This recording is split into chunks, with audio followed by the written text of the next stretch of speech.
This place is so nice. Oh my goodness, I have to show my followers. Yes, I especially picked it just for you. Oh my goodness, this lighting though. Let me get a quick picture. Yeah. Yeah, this is no fun at all.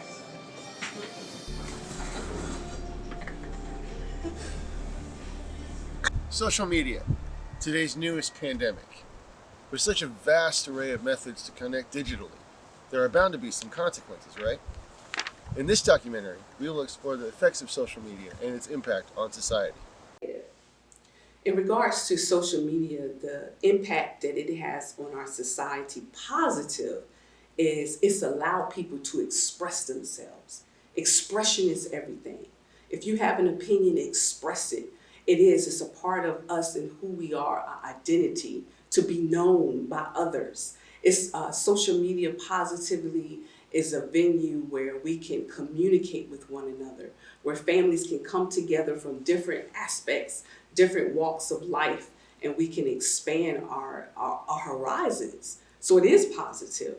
The negative impact that social media has is that it has caused people to disconnect from one another.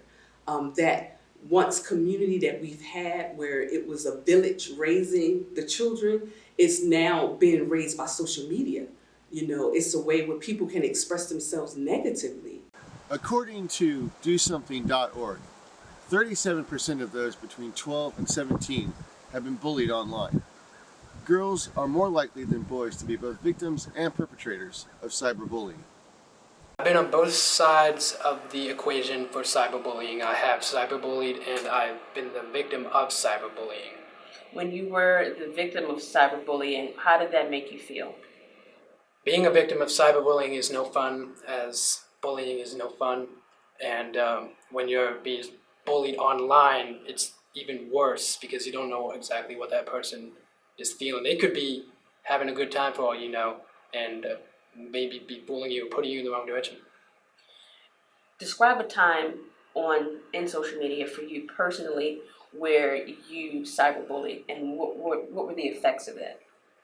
One time that I did cyberbully was a while back when I communicated with somebody that I didn't really know, a younger girl, and the conversation became into more personal adult relationship things that weren't appropriate to talk about with a younger girl, and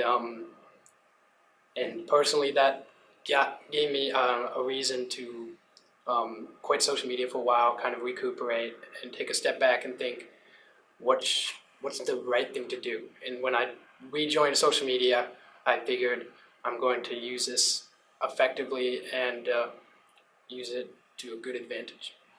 The effects of cyberbullying can be detrimental and long-lasting. When being cyberbullied, it's important to know it is not your fault. It just goes to show how this online pandemic can make people become, and in some cases, be the monsters that they are. And that can be truly frightening. Mental health has problems have increased since most social media have been out, because you have a society now that's being desensitized. So there's no longer that compassion or that care, that intimacy that was once there before social media was so profound. Since I've been in this mental health field, and it's weird because I worked in this field for over 15 years. So prior to, it was so easy for me to connect with my clients because the source of them wanting to connect with you was that love. It was that communication. And instantly, when I worked with a client, they received that. They were able to engage in sessions. They were able to engage in treatment. However, coming back to the field, working with children, it was such a disconnect. It was so hard for me just to pull them into a reality of I'm here to help them.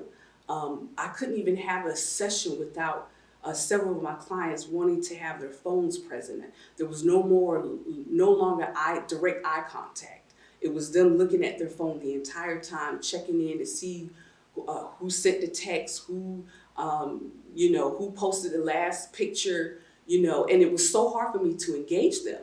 And a lot of them just rejected. They rejected treatment. They weren't interested. A lot of them withdrew. I have more clients now that are withdrawing within their rooms, within their homes. Depression, suicidal. I have 12 and 13-year-olds who want to kill themselves because not only are they experiencing peer pressure at home, in the school, but when they come home on the computer, there's still that peer pressure. There's still that peer bullying. So a lot of them just stay isolated in their room. Why? Because there's so much to do on social media. There's no longer sitting at the family table engaging with their family. It's more of, hey, I just want to be on my phone. That's my friend, my phone. According to the author of The Big Disconnect, Dr. Catherine Steiner Adair, kids are missing out on very critical social skills. It puts everybody in a nonverbal disabled context where body language, facial expression, and even the smallest kinds of vocal reactions are rendered invisible. When friendships are maintained via online or text, it removes pertinent aspects of communications that may be needed later in life. Social media definitely has irreversible effects. One of those effects are there's been so much more mental health illness that's been associated because social media, the way people have received themselves, has created this paradigm, this way of thinking. And once you have a way of thinking, it's hard to reverse that. We're set in our ways. We're set in how we see ourselves. And because most people are now receiving themselves from how they're accepted on social media, how they see themselves on social media, how they're rejected or accepted on social media, it's created this way of them perceiving who they are. It's created an identity crisis, and that identity crisis is whoever I want to be, I'll portray that on social media. And those irreversible effects are anxiety, depression. Those irreversible effects are not being able to communicate with your family. Some are irreversible because I've had clients that have desired to commit suicide and known about clients who have committed suicide. Why? Because I am not perceived on social media. I am bullied on social media. I do not have friends. I do not have, social media has replaced, instead of it being a resource where we can connect with one another, it's been the source of life. Without this, I am nobody. Dr. Adair also believes that girls are socialized more to compare themselves to other people, to develop their identities, so it makes them more vulnerable to the downside of all of this. Self-esteem can be easily damaged as well when there exist so many varying identities. As a teen goes through discovering themselves, it can be quite confusing.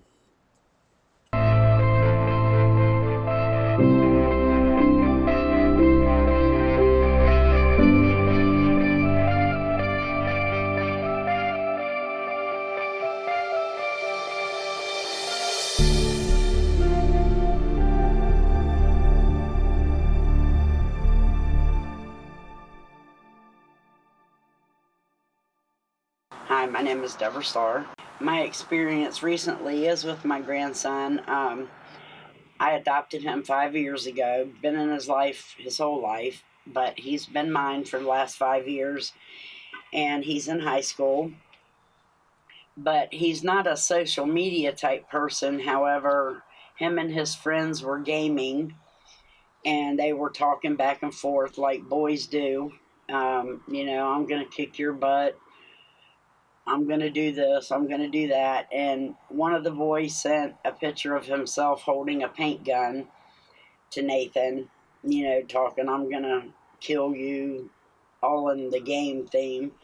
And Nathan wrote back on the picture, you better not show yourself at school tomorrow, using other colorful words.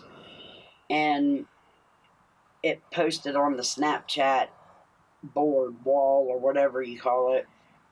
And within an hour and a half to 2 hours, the cops were at my door, 2:30 in the morning, wanting to search Nathan's room for weapons. Of course, I let them because I knew we had nothing to hide. The principal said Nathan couldn't come back to school until this was investigated.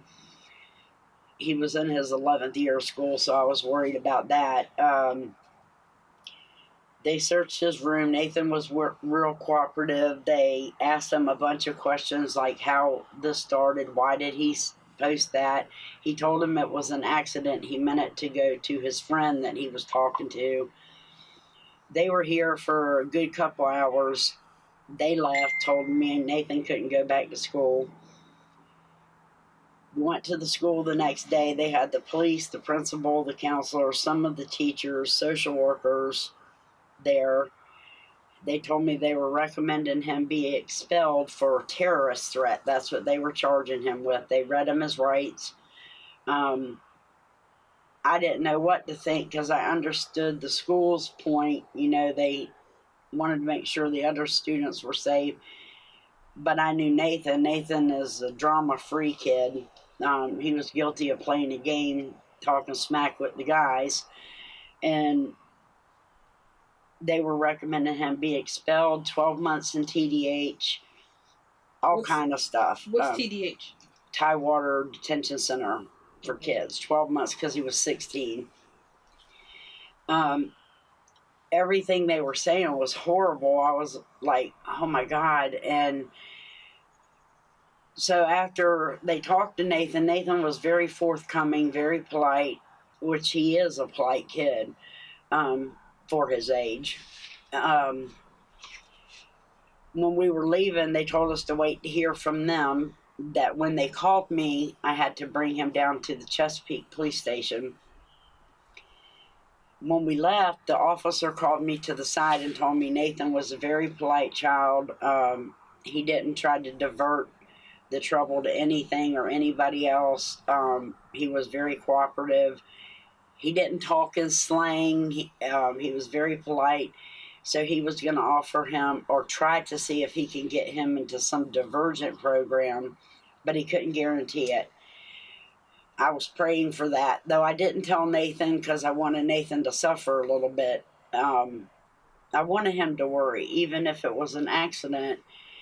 Kids need to take the social media seriously. We didn't have it coming up, even though there's a lot out there my age still doing dumb stuff on social media.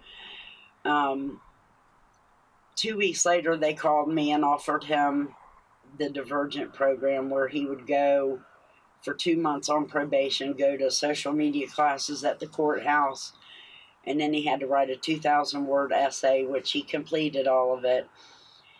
And he was surprised at the laws of social media, but nobody gets disciplined for it. Like, I thought he should have got a little bit more punishment than what he did. He got more punishment from me than he did them. And though I know Nathan, and I know Nathan would never do anything to hurt anybody, he still should have had a little bit more harsh punishment, because there are kids out there that will go shoot up a school. Look at what's going on in the world now. As far as him being remorseful, he's very remorseful. He's very embarrassed. And everybody knew it at school. It was him, and he doesn't like that kind of attention. And I'm hoping that he's taken that experience and telling other people, don't even play around. And it's not anything to play around because it's so public. I mean, look at the people that are offended by little things we say and do. So if you post it, look at all the people that are seeing it and what it can cause. And he sees what something in a joke could cause. It's fair to say the pressure of social media is a presence in itself. It provides a sense of self that most don't possess when face-to-face with a new person, a new persona, an escape, a release to be your true self, whether it be good or bad. While it does have its benefits, it can be easy to lose yourself in the social media wave. The dangers are very real, and we become increasingly dependent on the escape it provides, so much so that we can lose our connection to the real world. Maybe the best thing we can do as a society is to take a deep breath and unplug every now and then. Disconnect from our devices and explore other options offline. Discover what you are truly interested in, not just what you're being told is the best option for the season. Maybe you could volunteer, travel, or even watch a few TED Talks. Whatever you choose, just be sure you take some time for yourself, your loved ones, and the world around you, without social media getting in the way. Thanks for listening.